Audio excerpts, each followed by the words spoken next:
chat. TV on your screen.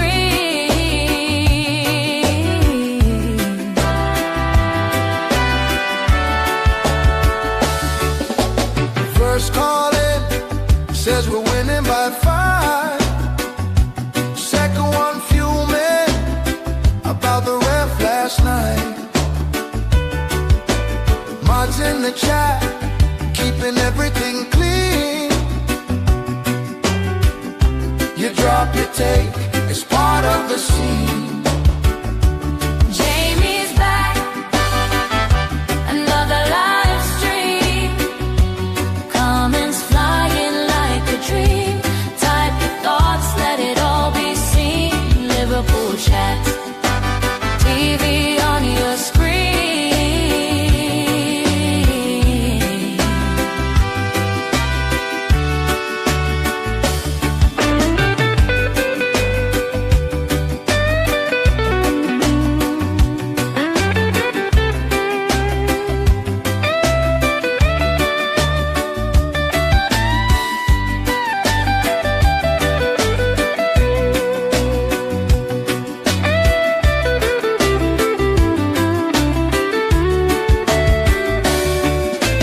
Who's in the chat? Say your name, Say your name. say your name. Drop that scoreline, call that game. Call that game. From Anfield Road to every screen,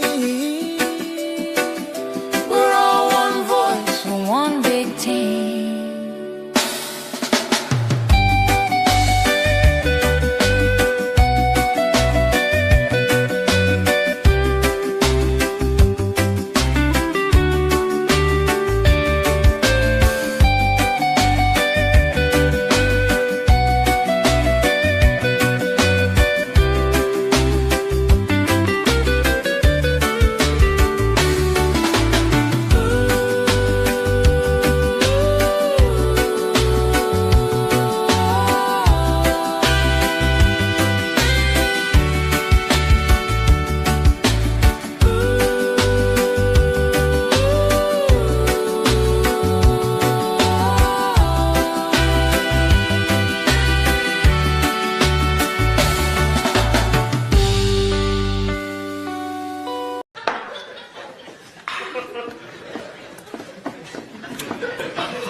There's been another fuck up.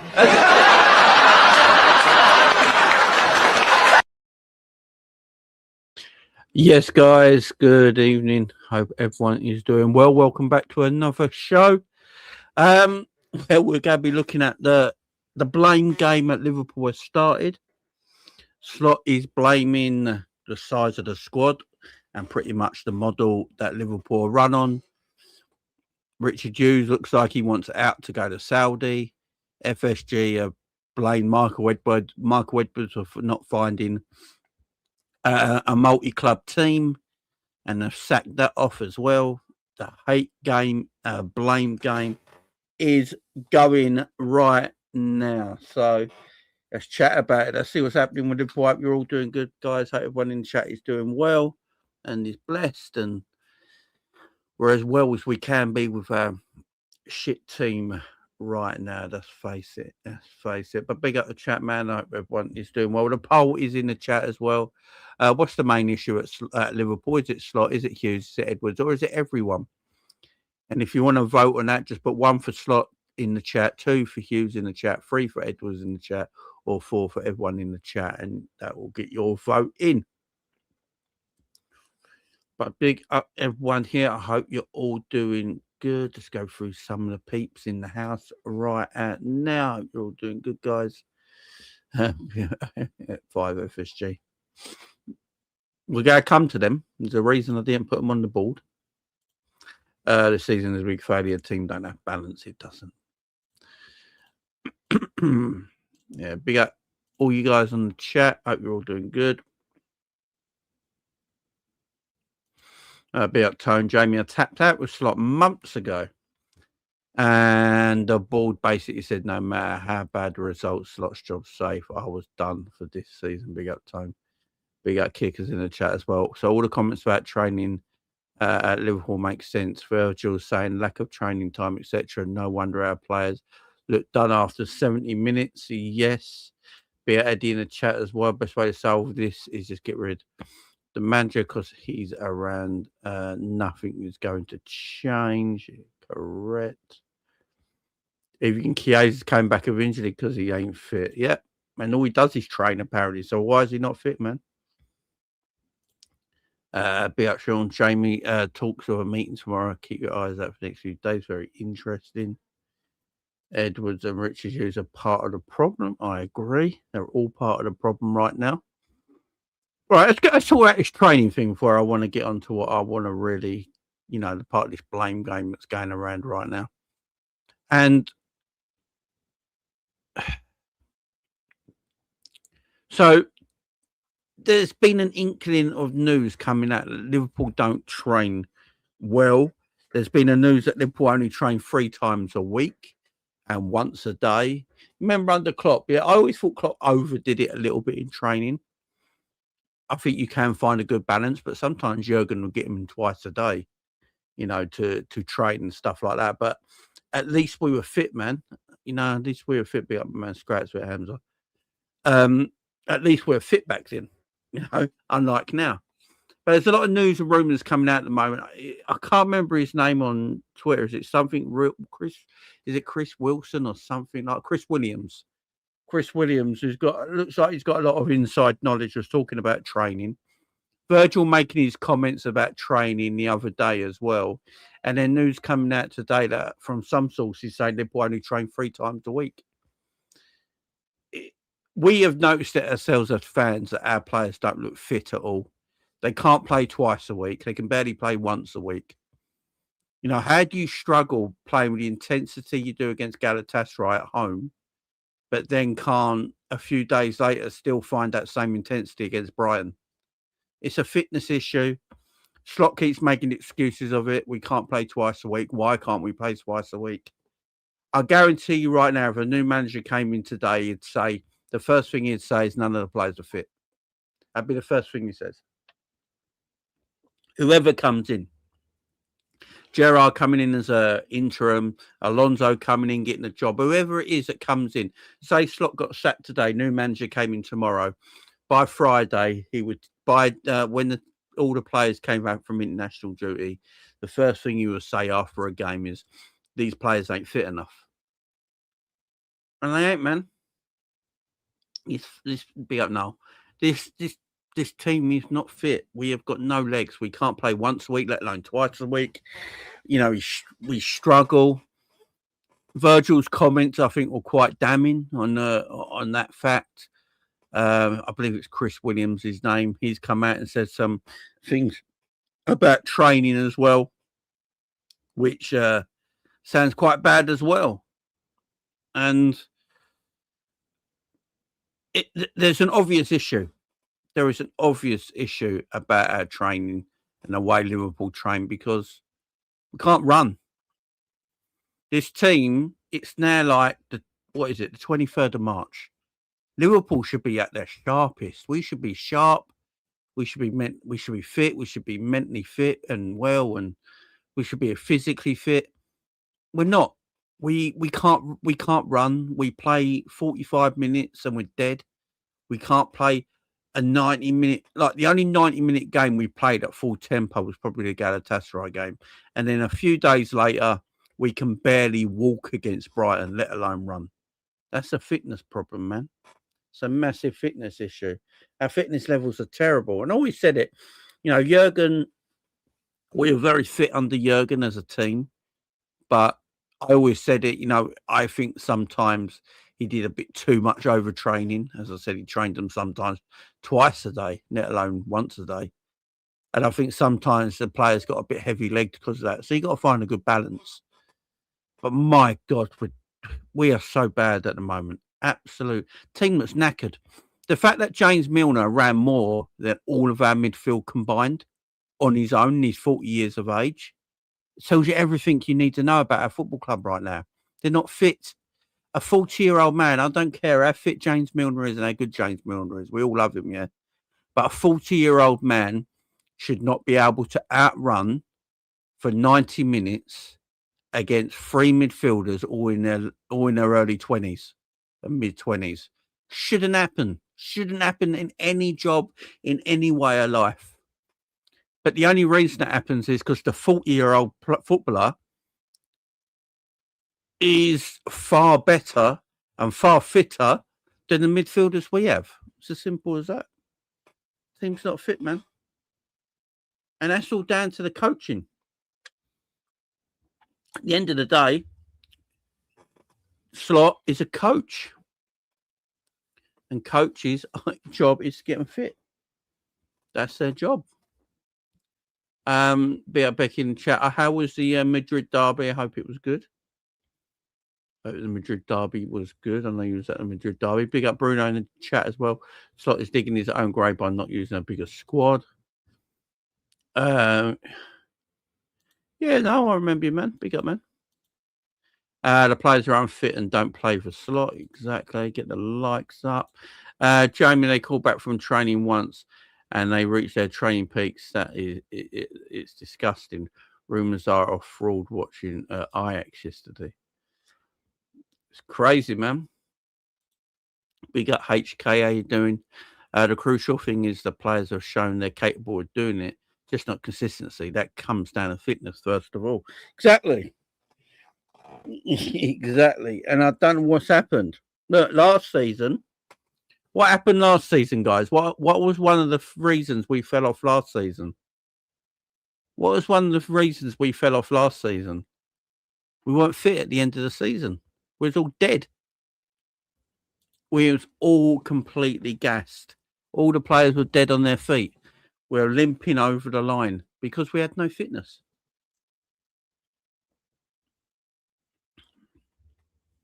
Weren't fit at all. Yeah, he did, Peter. He did, man. I don't know how people can't see our midfielders are a big problem. They can't pass the ball. They can't press. I don't agree with that Joker from the gym. Big up Joker from the gym. I don't agree with that. I think the midfielders can do all that. They're just not fit. They're just not physically fit.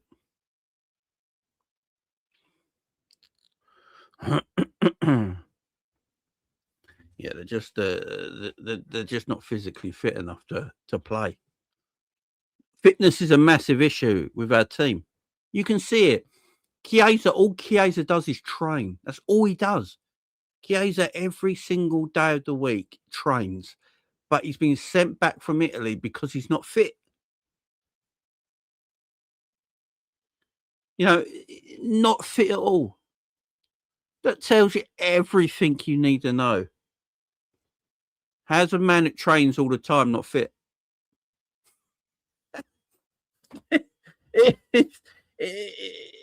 It's crazy, man. It is absolutely nuts.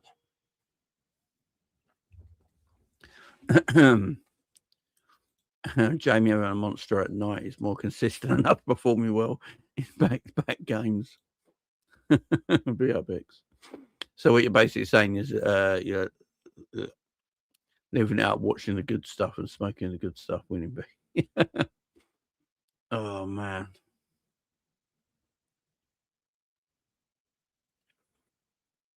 Big up the boot room. No, they are being told to play the way. Oh yeah, we're being told to play this way, man. There's no doubt about it.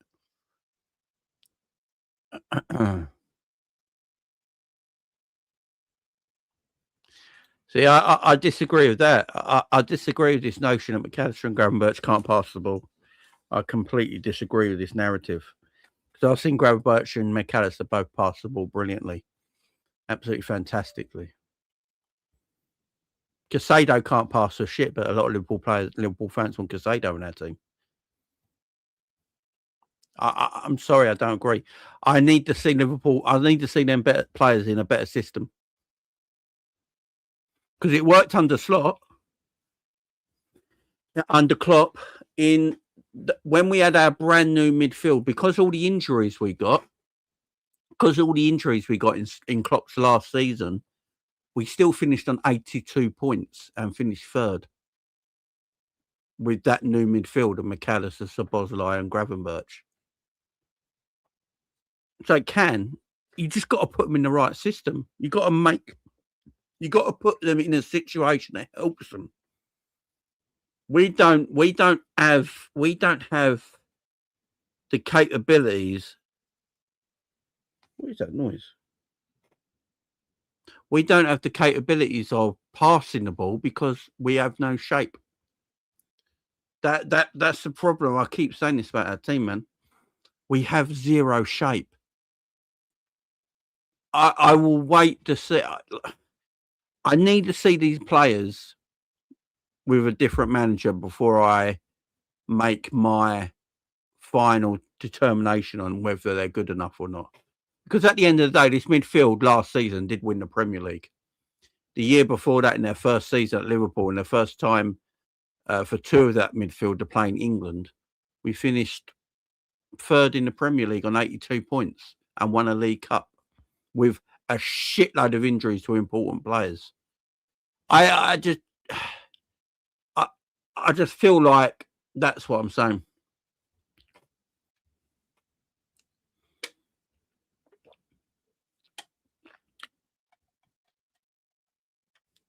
If you say so, Joker. To be fair, I've seen Gravenberch make better passes this season than a lot of our midfielders.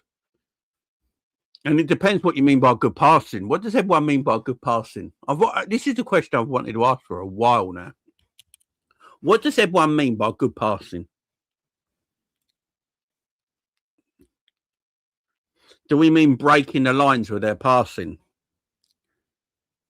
Because who in the Premier League actually does that? This is a question. That's a question that I've been wanting to ask for a while, because I always hear this about, our players can't pass, our players can't. What do we mean by? What do we mean by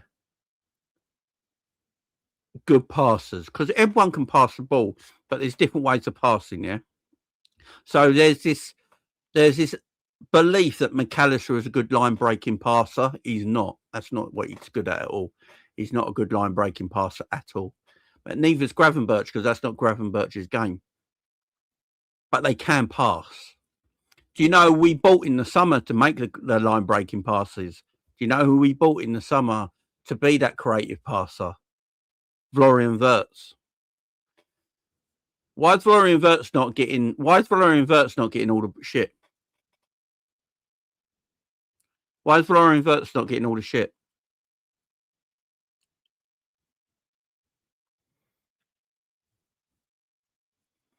Adam Walton's a far better passer than Gravenberch, far better. Yeah, because that's Adam Walton's game.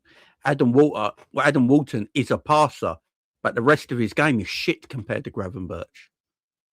Gravenberch is a better footballer than Adam Walton. Adam Walton is a better passer, so that's his game. Yeah, he's a line-breaking passer. We know McAllister and Gravenberch aren't, but they are good passers. The player we bought to do that was Florian Wirtz. I don't get why Gravenberch is the one who gets all the shit.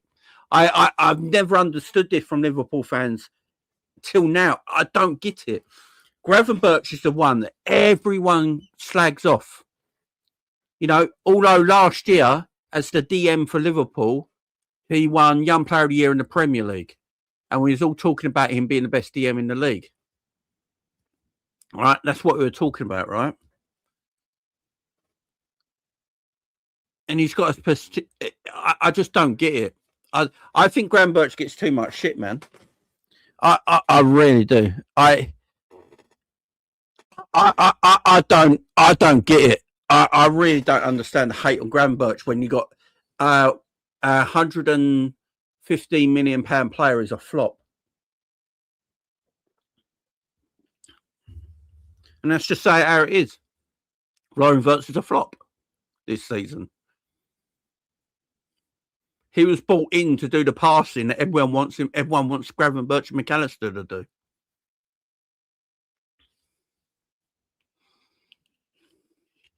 You do know Gravenberch wins more duels than any of our midfielders, yeah? You know, right, here's the thing about ground duels and interceptions and all this sort of stuff, yeah? These stats, yeah?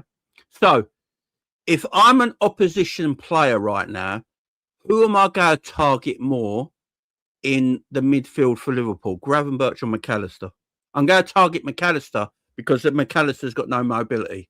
So McAllister's going to see a lot more of the action in the midfield because the teams target his side of the pitch more than they target Gravenberch's side of the pitch. It's why Gravenberch has the highest interception rate. Yeah, he has the highest interception rate. McAllister sometimes has a high rate of duels because they're targeting him all the time because he's the one they continuously run at because they know he's got no mobility. Simple as that.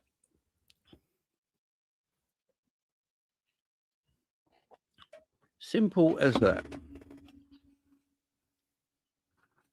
But we blame Gravenberch absolutely as a fan base. When we talk about Liverpool's midfield, McAllister's PR is so strong that no one wants to blame him for anything. Yeah, McAllister gets. I particularly think my man Scraps thinks this as well. I believe there's two players that get away with everything in our team, and that's Konate and McAllister. I think for some reason their PR is so strong, and all you ever get told when it's McAllister, he won a World Cup. So I don't care. I don't care. McAllister's never been good for Liverpool. Now, Liverpool fans go hate me for this now. They go come at me. They go shout at me. They go scream at me. McAllister has never had a good full season at Liverpool. He has good half seasons, usually from February till the end of the season. And because he has a good finish to a season, everyone believes he was good that season.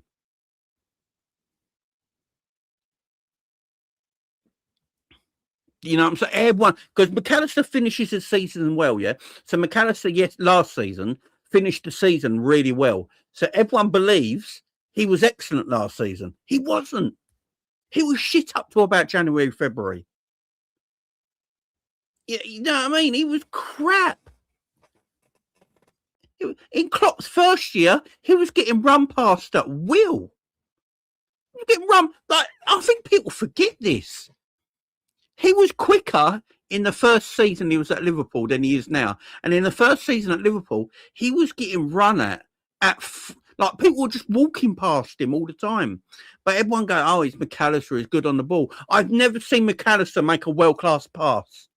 I'm sorry. This might be offending everyone in the chat. You know, and everyone's going to call me a fake Liverpool fan and shit like that. I don't care anymore, right? Everyone's got their own shit, right, to deal with, yeah? And if people want to play the PR game, play the PR game, do what you want, right?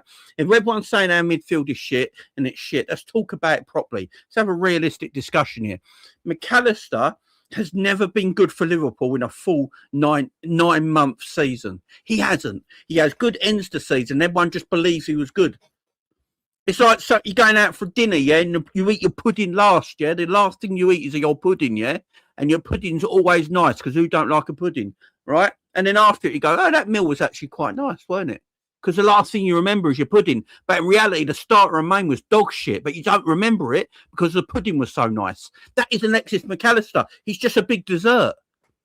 He ends the season well when everyone goes, oh, McAllister's world class. You know, he's up there. He's one of the best midfielders around. No, he's turd. He's absolutely turd. I just, like my man Scraps agrees with me. Big up Scraps, man.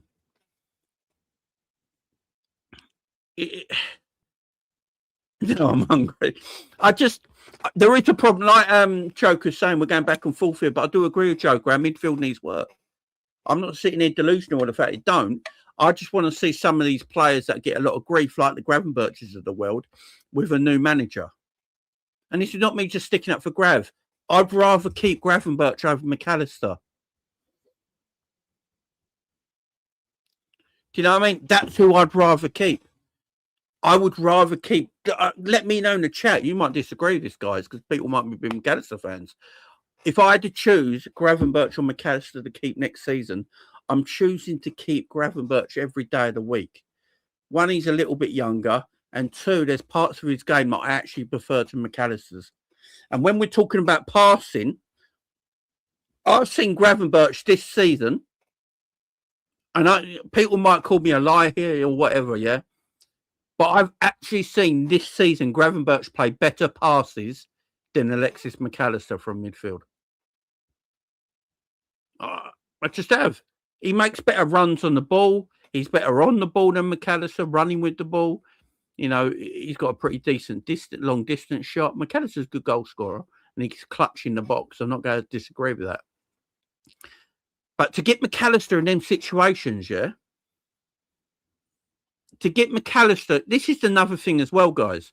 You know, you see McAllister in the box a lot, getting headers and getting shots off. Does anyone actually want to see McAllister there? Because he plays in a double pivot. Shouldn't McAllister be back with Gravenberch a little bit? Because he hasn't got the legs to run backwards. And this has been our issue all season. McAllister crashes the box because that's what he's good at, yeah? He's good at crashing the box late, right? I'll give him that as his, for me, his main strength as a footballer, right, for Liverpool. Crashes the box late and he's quite clutch in the box with a header or a goal. He is quite clutch with that. He seems to get himself in a position to score. But the problem is when he's in the box doing that and we don't win the ball, he can't run back quick enough. He can't run back quick enough at all. He can't run back quick enough at all. Not quick.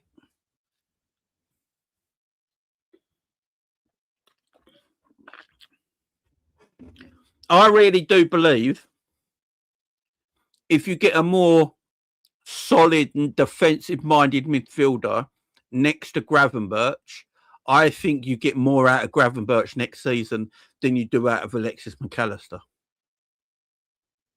Now, let me get down in the chat if you agree with that, guys.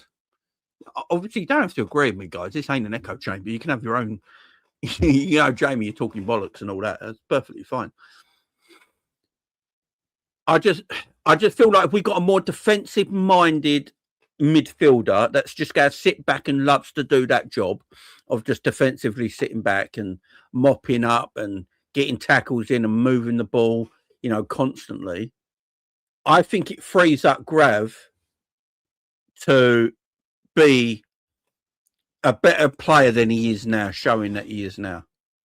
Because we've seen it in spurts with Grav. Grav can look very good on the eye. And he can look like a good footballer. But I just think him and McAllister next to each other, it's just, it makes it all look shit. It really does. And, you know, the thing with McAllister, and this is my thing with McAllister all the time when people talk to me about Mac, I don't think he's got the mobility. I really don't. Right, let's be honest here. Was he actually the best midfielder at Brighton? Or was that Casado? Was McAllister actually the best midfielder at Brighton, or was it Casado?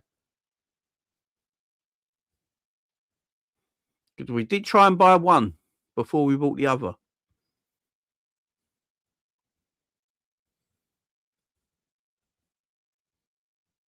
It's just saying, man.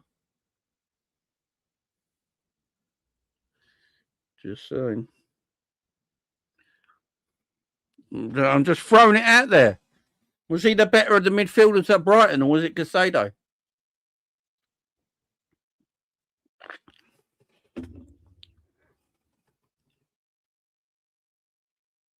Big up Scraps, man. Do you know what I don't rate Casado as highly as other people as well. I think Casado is an excellent defensive midfielder, but I think Casado's a worse passer than Gravenberch. I think, yeah, big up Scraps, man. I just love the Scraps.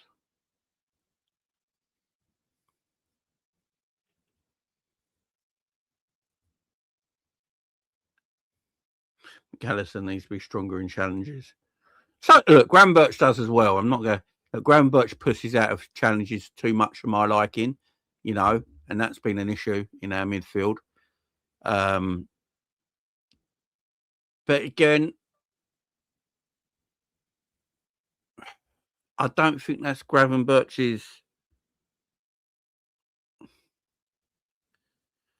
you know, game. I think Gravenberch is better playing in a deeper role than further forward, you know, because he hasn't got the passing ability of players like Florian Wirtz, when Florian Wirtz does show up and show the quality he's got, he hasn't got that kind of passing range for me to play further up. But I do think in a deeper position, in that hybrid 6 and 8, I think you can get the best out of Gravenberch. But you need someone who's more, more rugged in that midfield next to him that ain't going to shirk challenges. If you put Konate next to Gravenberch, because Konate is physical. He's a physical midfielder. He's not this, he's not this beautiful, like Pirlo-like Italian midfielder. He's more physical than people realise. Look, he's been shit for Newcastle this year, don't get me wrong. But that wouldn't put me off buying him. That wouldn't put me off buying him. Camavinga's a shout as well. Camavinga's a shout.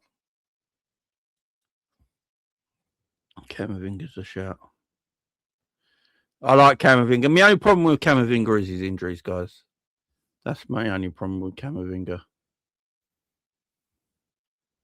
And even if you don't want Gravenberch in the first 11, I'm still keeping Gravenberch in the squad. Do you know what I mean?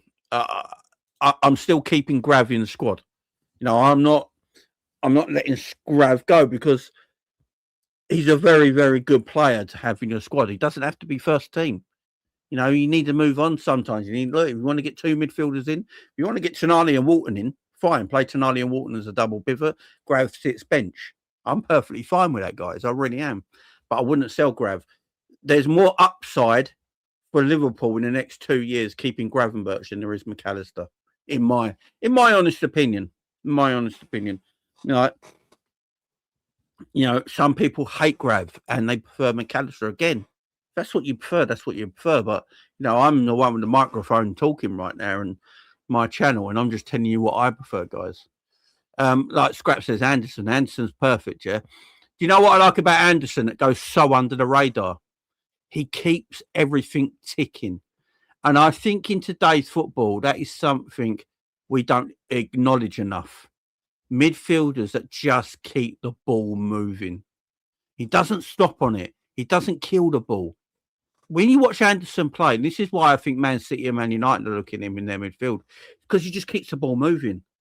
It doesn't have to be a beautiful pass like a Walton does every time he gets the ball. It doesn't have to be that. It's just keeping the ball moving constantly, because what that does, it keeps the opposition midfield guessing what's going to happen. Keeps the opposition midfield on their toes. Yeah? And midfield sometimes kills the ball. So they get the ball, they control it, and they kill it dead.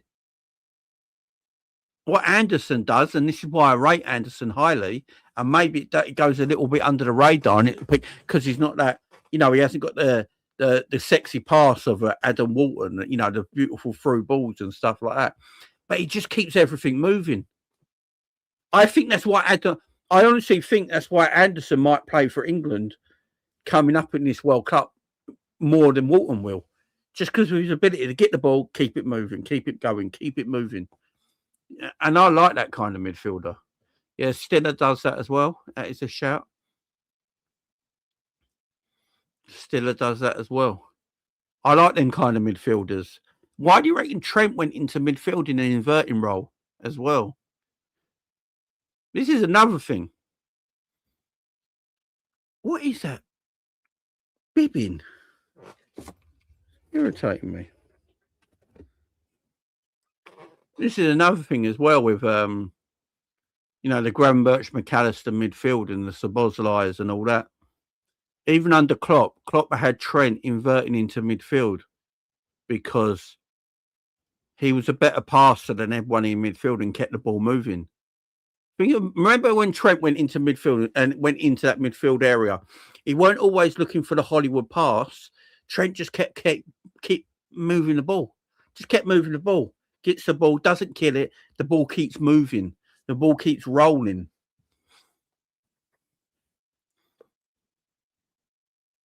And I think that's what we need in our midfield.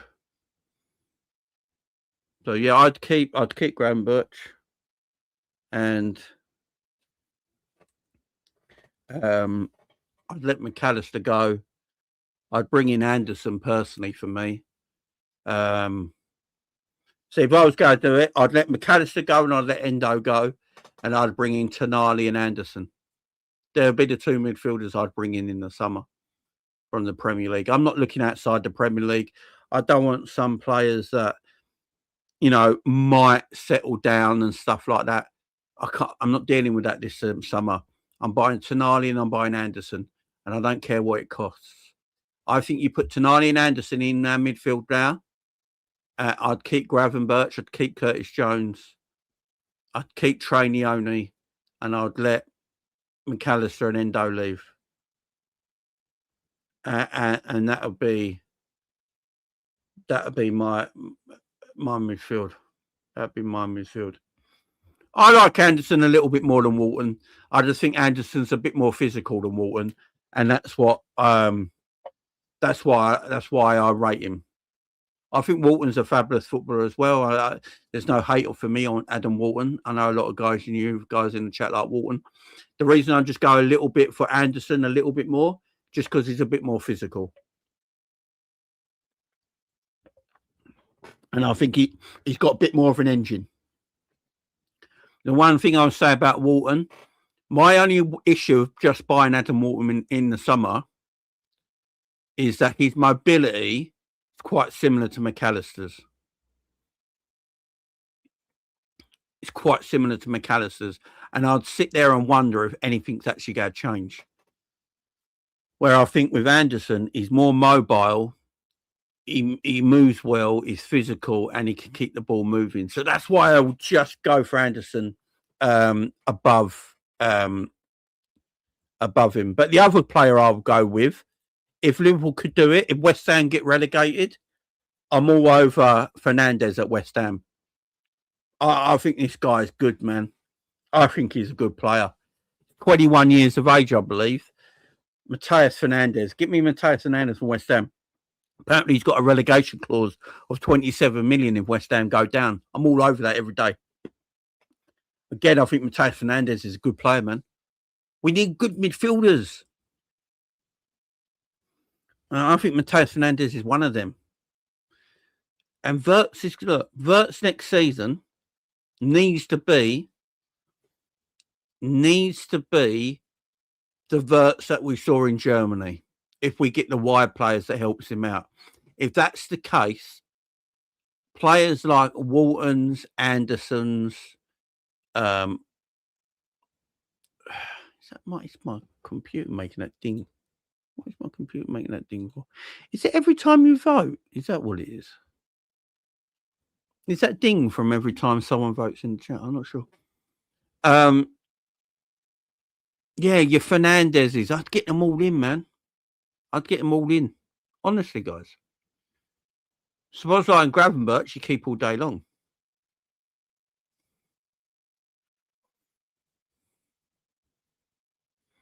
Is Fernandes good enough on the ball, Jamie? Yeah, he's good on the ball, man. He's good on the ball. He's good. Kepram Thuram's not, you know. No, if I'm going, I'd have Fernandes over Kepram Thuram.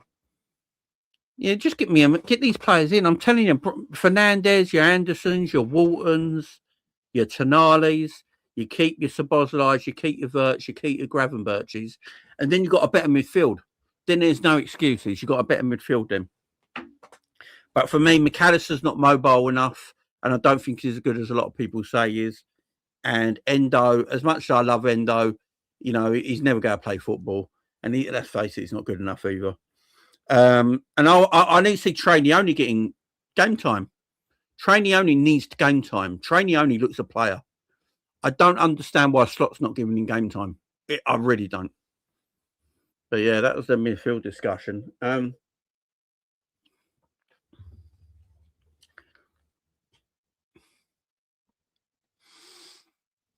Can I just quickly talk about Ibu Konate before we get on to Slot and Richard Hughes and all that lot?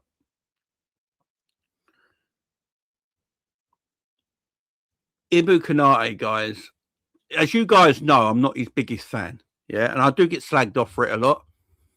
You know, people call me a hater and stuff like that.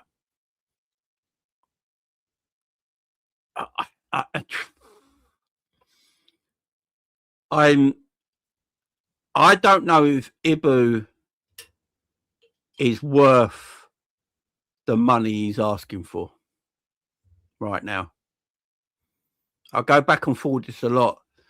If he's asking for 300 grand a week, I ain't giving him 300 grand a week. I'm sorry. There's a lot of Ibu fans out there. I get it. I understand it.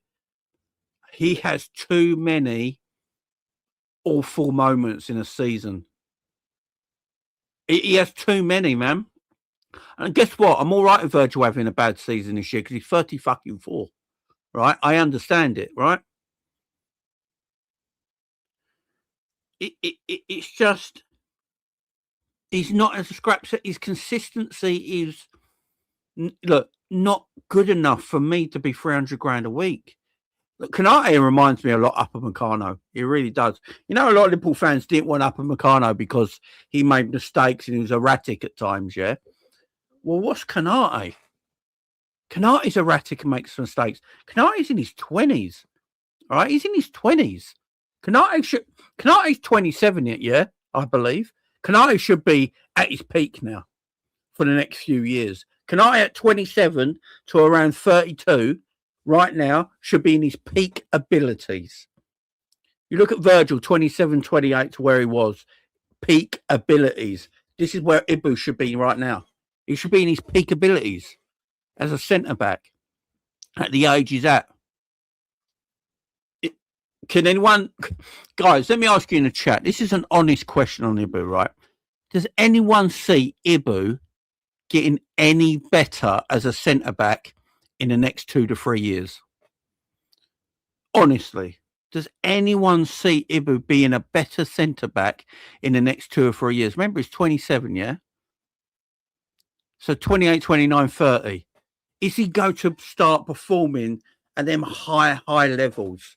Or are we going to still see a lot of mistakes from him?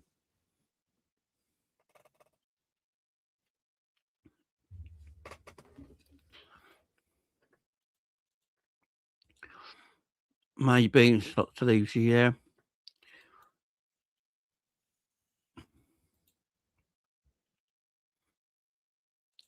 If anything, we get worse about Virgil. Yep. I said this, look. For me, Virgil, if we didn't have Virgil in our team, I think we'd be 10th. I really do. And a lot of people make out, right, like Konate sometimes stands out having really good games, yeah. And the reason is because most strikers attack Konate and not Virgil. Because Virgil's got an aura about him now. He's got a respect about him now, where players are ignoring him and like, right, I'm not going to go up on Virgil, you know, because it's Virgil. I'm going to leave Virgil be and I'm going to attack Konate. So Ibu always looks like he's done more work than Virgil in a game because the attack are attacking Konate and Konate's side of the pitch. You know, it's very rare that attackers go down Virgil and Robbo or Virgil and Kirkes' side of the pitch. They like to attack the right-hand side of Konate and whoever the right back is there, yeah. And that's been an issue for years now. It's been the same issue for years. When it's Konate and Trent, or it's Konate and Frimpong, or it's Konate and whoever, all teams still rather attack down Liverpool's right-hand side. Why is that? No matter who plays right back for Liverpool, why do they always attack right down our right-hand side? Why have we got to always put our best midfielders on that right side of the pitch? Why? Why do our best and athletic midfielders always have to play on the right side of the pitch? No matter who it is, under Klopp, under Slot, it doesn't matter. We don't do it on the left-hand side, do we? Don't do it on the left-hand side. Because it boosts the weak link. Most Salah don't track back. Yeah, most Salah don't track back. But you know, the funny thing is, yeah, I know Sean's joking there as well. But the funny thing about that Salah not tracking back stuff, Salah used to track back all the time. You know that? That's the funny thing with all that shit. Yeah, the right hand side of our team, it's always shit. They're all like, do you know when it weren't shit? Do you know when the right hand side of our team weren't flaky? When it was Matip and Trent. Why is that, guys? I'm being honest here. When it was Matip and Trent, our right hand side weren't as near enough as flaky. We were more solid when it was Matip and Virgil and Trent and Robbo.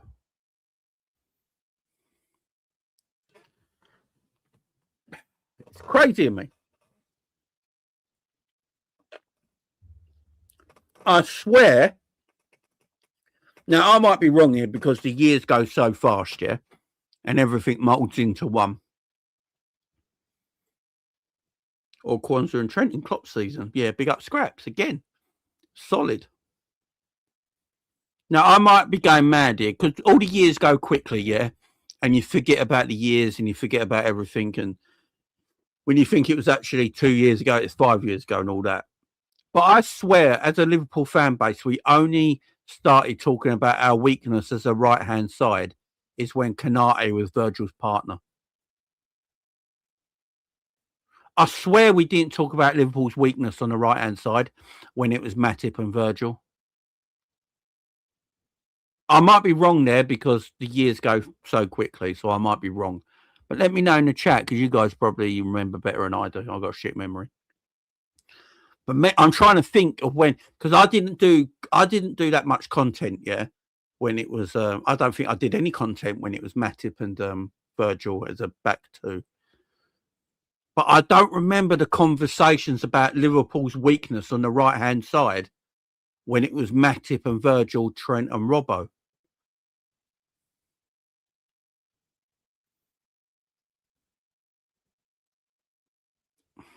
No.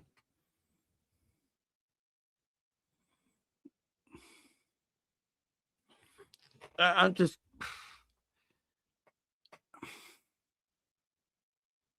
Yeah, I did. Yeah, 2021. I started.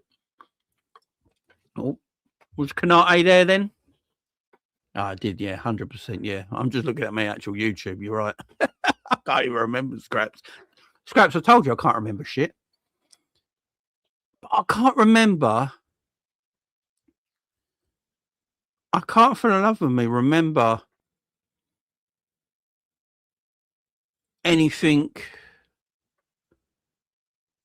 I can't remember me talking that much about the weakness on our right hand side back then. I can't, man. Yeah, I did it with Sav and Cal and Enns and all that. They were the good old days, man.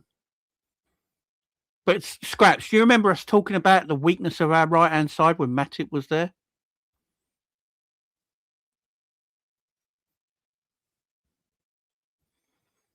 God, it was that long ago. Me, Sav, Cav, and Enns were doing all work together. Was that 21, 22?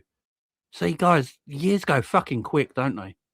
That's crazy. 21, 22, man. That's crazy to me. Wow, that is a long time. Fuck me, it's 2026. Where's the years gone, man? That's gone so quick. Not until 22, 23 when Trent turned really lazy, yeah.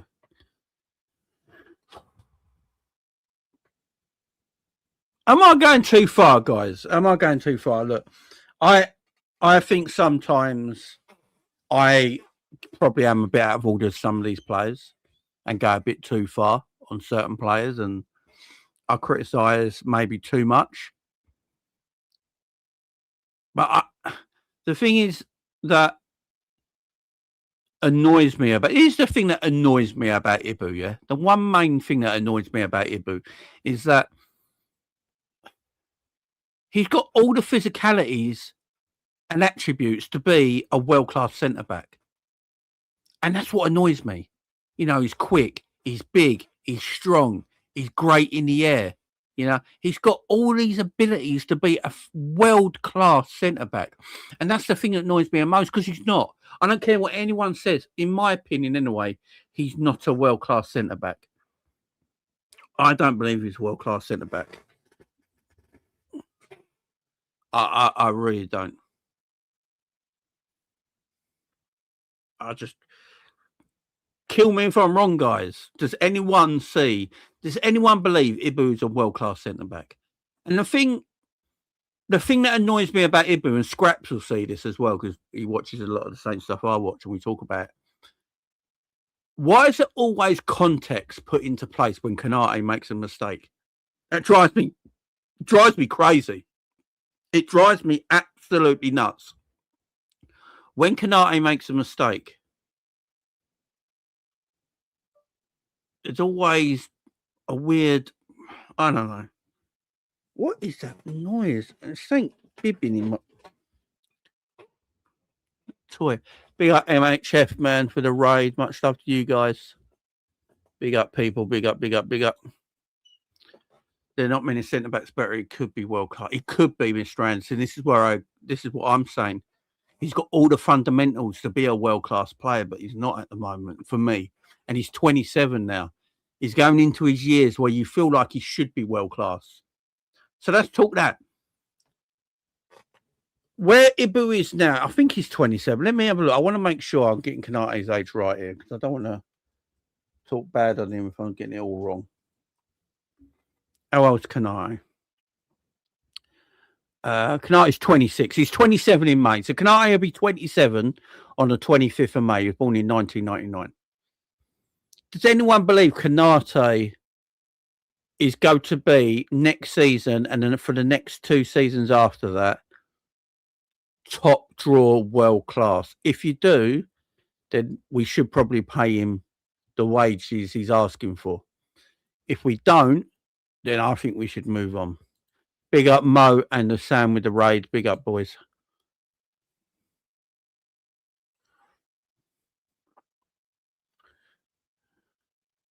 And that's the thing. A lot of Ibu's mistakes are self-afflicted as well. That's the problem. That's the problem. Big up Gunner without a choice but keep him. Yeah, I hear you. I would actually... See, this is my thing, yeah? I would keep Ibu, but I don't know if he'd be my first teamer. But I'd keep him. I'm sick of selling players. Said this time and time again, we sell too many players, which makes our squad thin. If they could come to some kind of contract negotiation where they all agree, I would keep Ibu. But it doesn't mean he has to be my first team defender next season. I think Virgil stays next season. I think Virgil's still our number one centre-back. It's who plays with him. Is it Gemma Jacquet? Is it Leone? Is it Konate? I'd go and buy another centre-back in. Now, let Gomez go. And I'd be like, right, it's up to you guys who's going to partner Virgil for his last year next year. And then after that, we've got to move on and find a new partnership. But I'd keep Ibu, but for me, Ibu shouldn't be... Ibu's not guaranteed to be number one centre-back next season. He's just not. He's just not. Who's better than Ibu and available? Yeah, and that's a good point you make, Mr. Anderson. And again, I'm not going to disagree with your take there.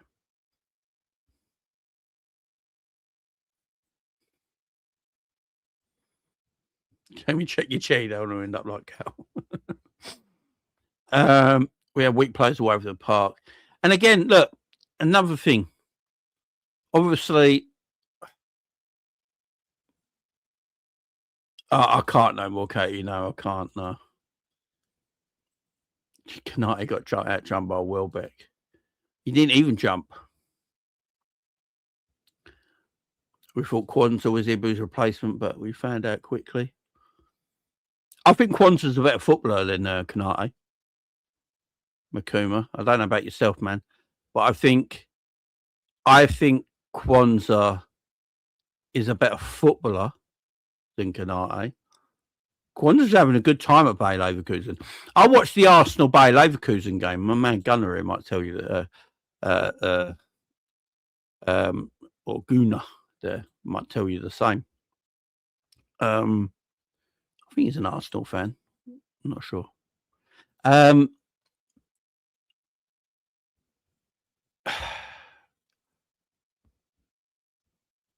watched the Bayer Leverkusen Arsenal Champions League games. I did the watch along for them. I thought Kwanzaa was Bayer Leverkusen's best player in both games. I think Kwanzaa's a good player, man. I rate Kwanzaa highly.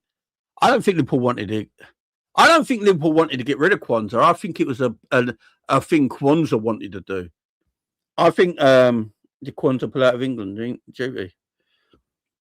I think Kwanzaa wanted to stay at Liverpool and be a regular. But, you know, Slot didn't rate him as highly and he rated Klopp more. See, here's my thing, yeah? And I've been saying this all season and I'm going to keep saying it now. I believe if Leone didn't get injured, Leone would have taken Konate's place a lot this season. I really do. I watched a lot of Leone when he in Italy the year before. I watched a lot of his game. I'm really high up on Leone. I think he's going to be a superstar. I really do believe this. If Leone never got injured, I think Slot would have gradually brought Leone in and Leone would have replaced Konate in the back of our defence in some games this season.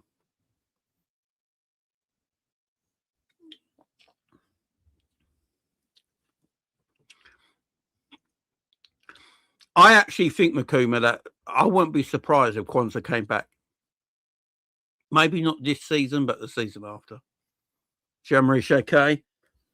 Liverpool sees that Jean-Marie Jacquet as Konate's replacement, don't they? They do see that.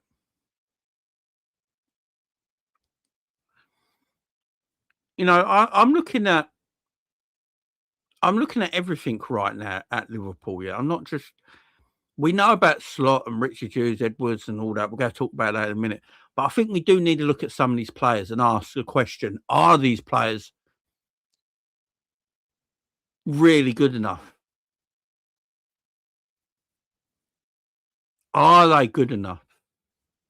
Is Konate good enough going forward? Is McAllister good enough going forward? Is Gravenberch good enough going forward? Is Florian Wirtz good enough going forward? You know, should Mo Salah stay next season? You know, should Cody Gakpo stay next? I think we should have these discussions openly. You know, about certain players in our team going forward. I look with Virgil. I think Virgil's been our best defender this season. I don't think that's the wrong shout at all. Let me know. Let me know in the chat who you think's been our best defender. There's one for you guys. 180, 90 people in the chat. Who's been our best defender this season? Who's been Liverpool's best defender this season? Who's been our best defender? I still think Virgil's been our best defender this season. I really do. And I don't think that'll change next season either.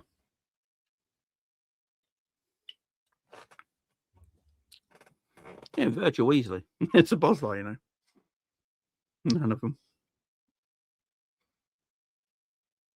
Virgil, and he's nothing special this season. Which, do you know what?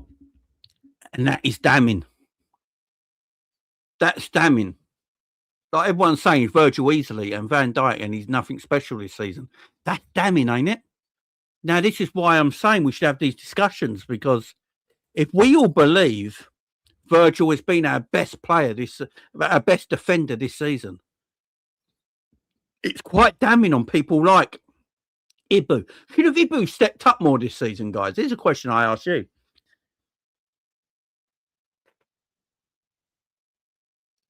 Because Virgil has made mistakes this season. There's no doubt about it, right? I'm not getting away from it. Virgil has made mistakes.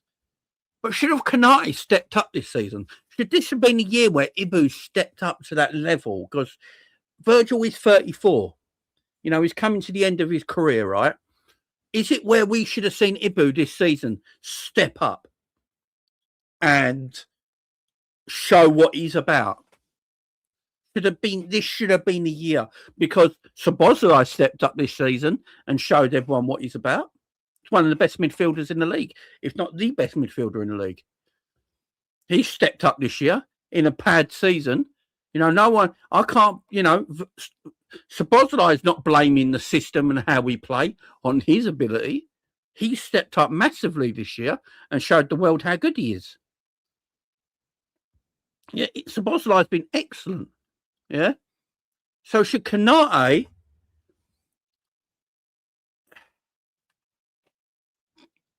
have stepped up this year? Is this the year Konate should have stepped up and gone, you know what? Yeah, the system shit. It don't suit anybody, but I'm still going to have my head on and my mentality is 100%. And although we're shit and the system shit, I'm going to make it work. Like Szoboszlai's done. Like Szoboszlai's done. Szoboszlai, no matter how shit the system is, he stepped up. Ekitike, no matter how shit the system is, he stepped up this season.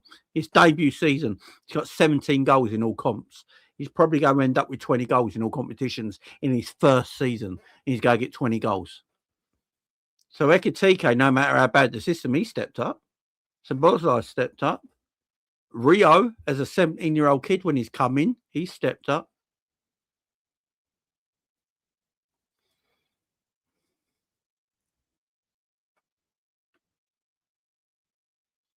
Yes, obviously the coaching, the setup of the team and the system is an issue. There's no doubt about that. It is a problem. And it is stopping players performing. I had to go about Wirtz earlier because I'm trying to be realistic here. I can't sit here and say Wirtz has been excellent and all the rivals are wrong, because it's not true. Wirtz hasn't been very good this season. He's been poor for the amount of money we signed him for and for the job he wanted to do. But there is a caveat on it with Wirtz.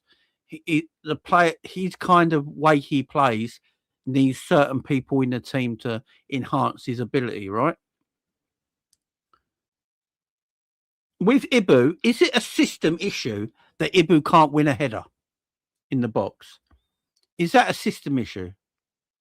Is it a system issue and a coaching issue when he just miskicks the ball or passes it to a person who's got a player on him and they lose the ball, or just comes out of position unnaturally? You know what I'm saying?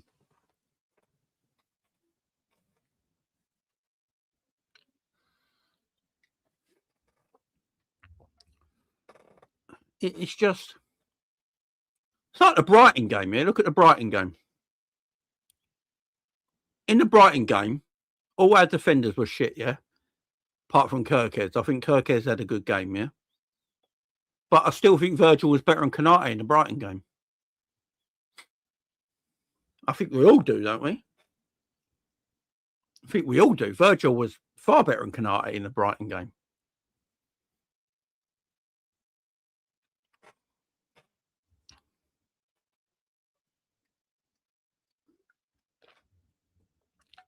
And I agree with Makuma as well. The system ain't helping because the amount of chasing ground you have to chase. I totally agree.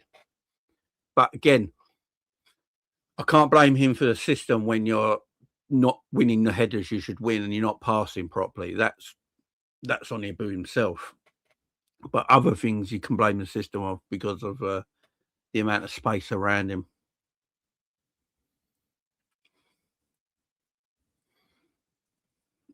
You know what I'm saying? I just think it's all shit, man. I think it's all shit. And then we got, look, I might have gone too much on the players. You guys decide, on that. But it is how I feel at the moment, right? This is how I feel. People go come at me. I know they are and go, "Oh, Jamie, you're so wrong about Konate and McAllister, and here's why." And that's cool, but it's how I feel right now. I just look at them two players at the moment. I just don't like them right now. Really don't. Who else I don't like this season? Fucking the manager, Arne Slot. And I have thought of something today. And I might be wrong here. And if I'm wrong, I'm wrong. I don't care at all. We all know FSG don't like to lose money, yeah?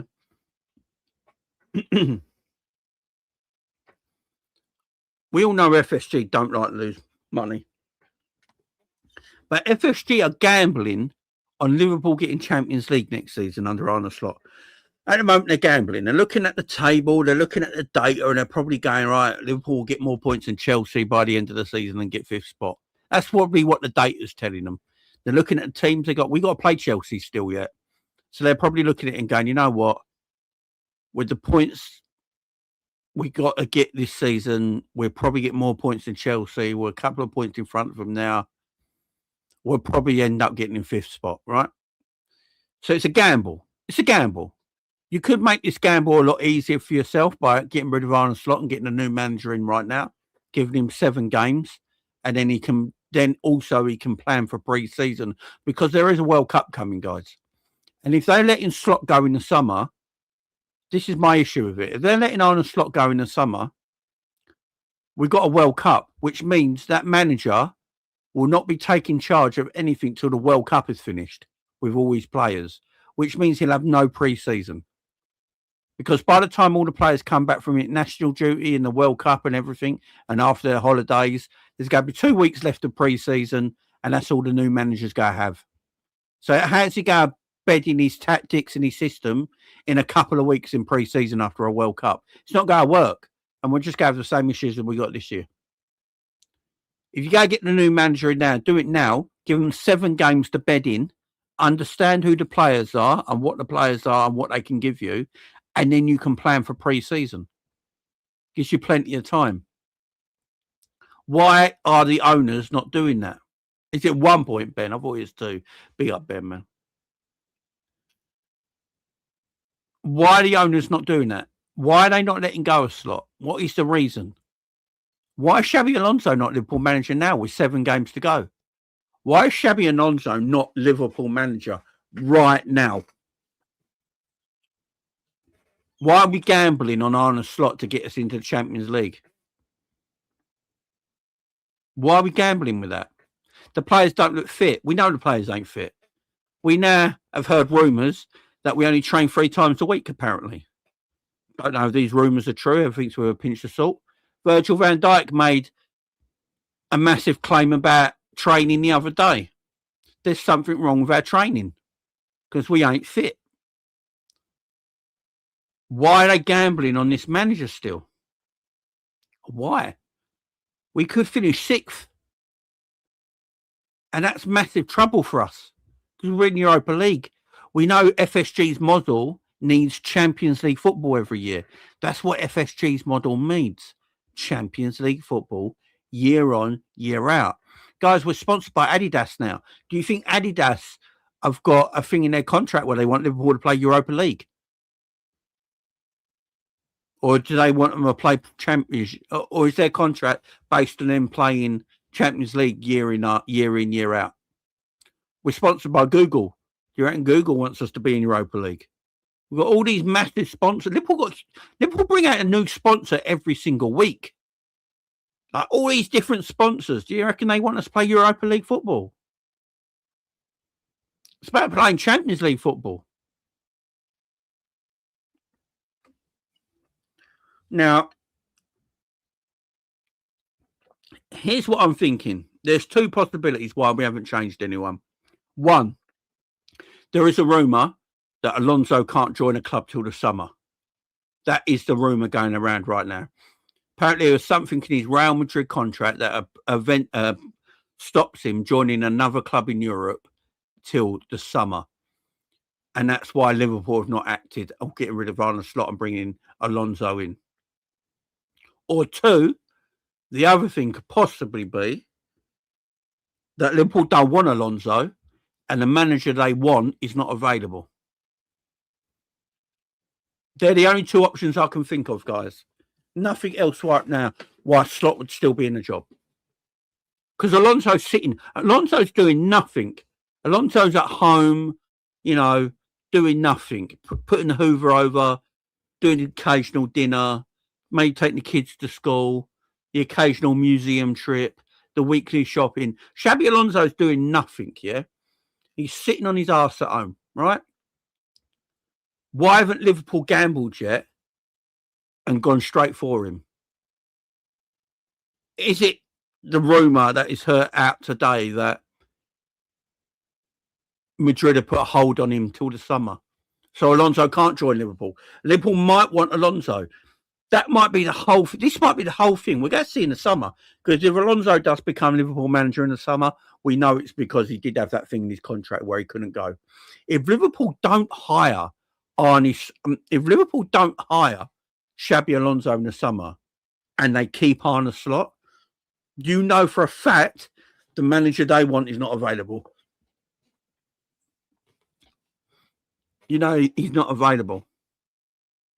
Now, interim stuff, Liverpool don't really do interim managers under FSG. The only time they did it was Kenny Dalglish, and then they gave him the job full time. Yeah, that's the only time they've ever done it. They gave it to Kenny. Kenny done the interim job, got done well to the end of the season. They gave him the job full time. And then he had the season after that, yeah? They don't really do the interim manager thing. And with 7 games to go, Liverpool are not going to hire an interim manager for 7 games. It's pointless. Absolutely pointless now. There's no point now. We've missed that interim period.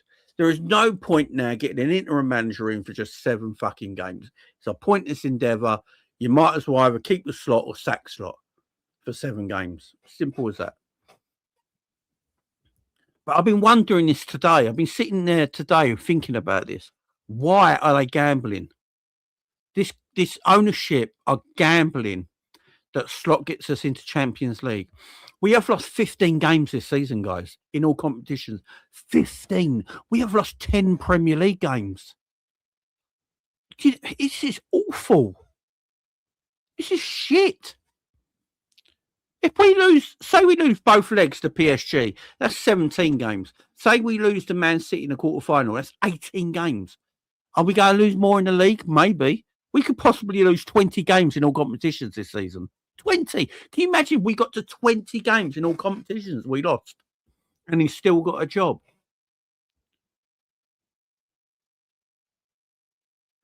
And they're rolling the dice. And they're gambling, and I hear it. FSG, they do like to roll the dice and gamble a bit sometimes. They do this. They did it with Brendan Rodgers. We all know when we lost 6-1 to Stoke or whatever it was on the final day of the season, that should have been Brendan Rodgers' last game for Liverpool. But no, they did what they did, and he carried on through the summer, had a transfer window, carried on through the summer and got sacked in October, And in the October, he got sacked and Jurgen Klopp came in, right? So they gambled with it. Here's the difference, though. Be at regular Scouskin. Here's the difference of Liverpool before Klopp and Liverpool after Klopp is completely financially different. Liverpool were a mess then. When FSG came in, Liverpool were a fucking mess. They was all over the shop, yeah? They were finishing mid-table, not getting Champions League football, scraping Europe, all this sort of stuff. We was dog shit. We was a mess, yeah? Liverpool today, yeah, we're a mess now. But look at financially the difference between Liverpool. Look at Liverpool have made... Didn't Liverpool break the record this year of making the most commercial revenue for an English team ever? 703 million quid or whatever it is. It's a record. That is completely different now to gambling with Brendan Rodgers in 2015. It's a completely different world. And now they're gambling with Arne Slot when they're making this much commercial revenue. Liverpool, if Liverpool carry on being Champions League team year on, year out for the next 3 to 4 years, Liverpool are looking to get to where Real Madrid are at 1 billion. That's where they're looking at. Because their trajectory is going that way for commercial revenue. Liverpool's trajectory is going that way for commercial revenue. If Liverpool take one hit this summer and not make Champions League, our trajectory starts to go that way and then starts to dip because you're not getting Champions League revenue. Champions League revenue is massive. It's absolutely... Look at what's happened to Man United without Champions League revenue. Look at the hit Man United have taken financially without the Champions League football. They've taken a hit. They've gone down. They nosedived on a... Their trajectory went like that without Champions League football. They nosedived. And that's Man United, the biggest, arguably one of the biggest clubs in the world. Liverpool can't afford to be like that. Especially with the way FSG do business and the way they work. It's crazy to me. Liverpool just had the summer of breaking the record twice for Isaac and Verts. We're giving people monster wages. Do you guys really think that we can carry on doing that if we're not in Champions League football, even for 1 year? These guys are going to take a hit on their wages because I guarantee you they get a bonus added on to their contracts. I bet all our players are on massive incentives to be playing Champions League football every year. So I bet the wage bill comes down the year after if we're not in the Champions League. You reckon the players are going to stand for that? Probably not. It all takes a massive hit, guys. A huge hit to the balls. It's too much of a gamble for my liking. And if Alonso is their guy, if that's their guy, right? But he has got this thing in his contract where he can't leave. I understand it. And then I have to wait till the summer, right? Okay, that's what we're going to do. We'll go wait till the summer. We have to wait till the summer. But if he hasn't, and we find out there is not that rumour of him having nothing in his contract saying he can't leave for another club, then what are we doing? Honestly, what are we doing? It's crazy to me. Richard Hughes is flirting with Saudi Arabia, apparently, according to a lot of the outlets and news at the moment, the last week or so. There's been no official talks, but I do think there's legs in it where Richard Hughes is talking to Saudi, apparently, and they're looking at bringing him to one of their clubs. I can see Richard Hughes leaving. I can see him going, you know what? As sporting director, I won the Premier League. We had a £450 million summer. I bought all these players. He can probably feel like his job's done. He can probably go, I gave Salah and Virgil new contracts. I brought you Isaac. I brought you Verts. I brought you Ekitike. We signed up Gravenberch to a new deal. I won the Premier League. He probably feels as a sporting director, in them 3 years, his job's done and he can go. He probably feel like that's a good time for me. I'm good now. Let me go and do something else. Don't blame him. Your multi-club stuff's been fucked. What does Michael Edwards do now? Apparently, Michael Edwards is picking up a monster contract at Liverpool as well. He's on mega money, yeah? And what does he do now? What is Michael Edwards' job? Because FSG have panned off the multi-club thing. The multi-club thing is dead. As long as FSG are concerned, the multi-club thing is dormant, it's done, it's non-existent. So what does Michael Edwards do? Literally, what does Michael Edwards do? He's the CEO of football. What the fuck is the CEO of football? Can anyone explain that to me? It's like me making Kickers. Big up Kickers in the chat. Kickers is now the CEO of, Derby. There you go, Kickers. You're now the CEO of Derby. No one knows what it means. No one knows what Kickers does, but that's his title. What does Michael Edwards do? He's getting paid a shitload of money to do what? What is he doing? What is the CEO of? CEO of football. What does it mean? What's he in charge of? Does he run Liverpool then? If he's the CEO of football, does that mean he's running Liverpool? Is he doing the job the owner should do and he's running it and he's in charge of it all? Big out Kickers.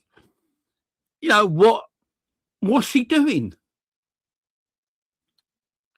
What's Julian Ward doing? What are they all doing? What are they all doing? I don't know. Coffee shop boys, perfect. There you go. Probably in charge of business deals.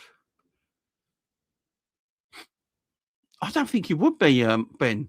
I think they got another department for business deals. I actually think Hogan's in charge of that. You know, all the business deals, the sponsorship and all that. I actually think Billy Hogan's in charge of that. And Mike Gordon. I think that's their job. They're the analytics team. I think that's their job, Ben. He's making 10 to 12 million a year, or in his whole contract. Is that what Edwards is worth? To do what? I mean, this is fucking nuts. I don't think people realise it. This summer, guys, could be a shit. You do know that. Because Slot and Hughes have both got 1 year left on their contract next season. Will be their last year in their contract. Who the fuck? What? If you're a manager, right? If you're a manager and Liverpool come in for you, but you find out your sporting director you're going to work very closely with in the years to come only has 1 year left on his deal and you don't know if he's going to be here for the whole year, would you sign that contract? I wouldn't. I'm Xabi Alonso and I'm talking to Liverpool and I go, and Richard Hughes is going to be your sporting director and you're going to work closely together because coach, sporting director are meant to be the what they work together constantly. They're always on the phone. They talk to each other. They're always in each other's ear about everything. Yeah. If I found out that he's leaving, he's only got a year to go, I'll be like, hang on, so who's going to be the sporting director? Are you going to stay? Are you going to stay on for 2 or 3 years if I sign up? Are we going to work together and do this together? What if Slot and Hughes both go in the summer, guys? What then? It's a World Cup year. The pre-season's going to be tiny. There's going to be no real pre-season. It's a World Cup year because all the people that go to the World Cup are going to go on holiday after it. So we're going to have no one in pre-season. Yeah? Pre-season's going to be shit, right? We have to find a new manager and a new sporting director during a World Cup and then also buy players and sort out contracts for players that need contracts. Because Curtis Jones ain't got a new deal yet. Szoboszlai ain't got a new deal yet. McAllister hasn't got a new deal yet. Konate's not got a new deal yet. There's 4 players alone.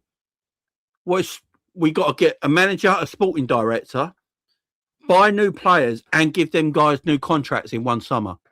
That ain't happening. It's not happening, guys.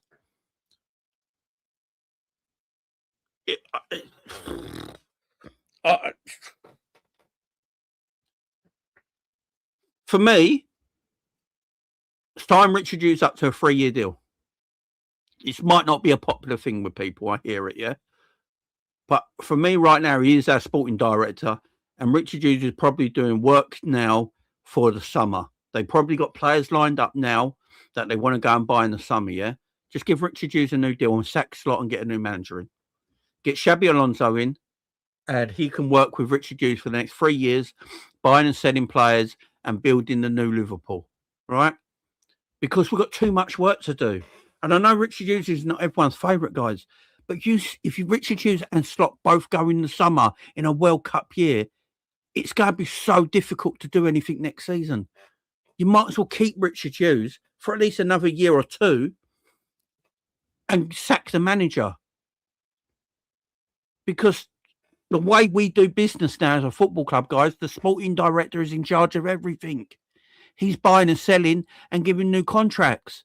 It's not the manager anymore. It's not the Klopp era anymore, guys. We're in a new era. And I don't particularly like Richard Hughes. But what else have we got? What other chance have we got right now? Big up Sean, man. I don't think Ward would come in. Ward didn't like... Look, you could give it a Ward, but is he going to know everything? I don't know, man. And maybe the other reason Richard Hughes has not sacked on the Slot is because they both got 1 year deals left. And they're both going to leave together in a way. Maybe that's the thing. I mean, is that the thing? I mean, it is quite suspicious that they've got 1 year left together and he's not sacked him. Because if you sack Slot, he's going to find it hard to sign a new manager because he might not be his sporting director. And then the sporting director who hired you is then 6 months later not your sporting director anymore. And then you have a bit of like, oh, what's going on here? I don't know. De Zerbi, hell no. I don't like De Zerbi, man. But no. Guys, the club's a mess at the moment. It really is. It's a fucking mess. It really, and it worries me. Look, guys, for the first time in a long time, I'm actually worried and concerned. And I'm usually really positive. You guys know I'm quite a positive Liverpool fan. This is the first time in a while that I'm actually concerned about Liverpool in the next 12 months. Really concerned. And that worries me because I'm not usually that concerned. I usually find a lot of positives and stuff. Even with how shit we're being, I still usually find a lot of positives. But right now I am concerned, very. But guys, look, I'm going to leave it there. We've been going on for a lot longer than I was meant to go on for. Coppish is live right now, guys, so I'm going to redirect you all over to Coppish. Make sure you say Jamie Phillips Raid in the Coppish live chat. Jamie Phillips Raid in the Coppish live chat. Big up Sam and Mo for the raid earlier. AMAF, big up to you. Big up everyone in the chat. You guys have been amazing. As always, much love to everyone here. So I'm going to redirect you. Stay where you are, guys. You're going to be redirected up to Coppish and just go Jamie Phillips Raid in the chat. Much love, guys. See you in a bit. Bye-bye.